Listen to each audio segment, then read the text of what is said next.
What Bible verses remind us of God's faithfulness in hard times?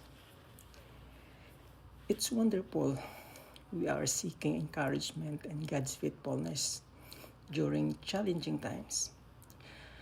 One beautiful verse is Lamentations, chapter 3, verse 22 to 23, which says, "The faithful love of the Lord never ends. His mercies never cease. Great is His faithfulness. His mercies begin afresh each morning." This reminds us that no matter how difficult our circumstances may be, God's love and mercy are constant and renewed every day.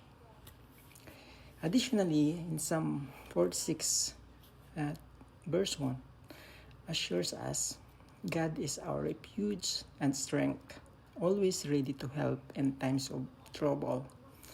This verse encourages us to lean on Him, knowing He is always there to support us.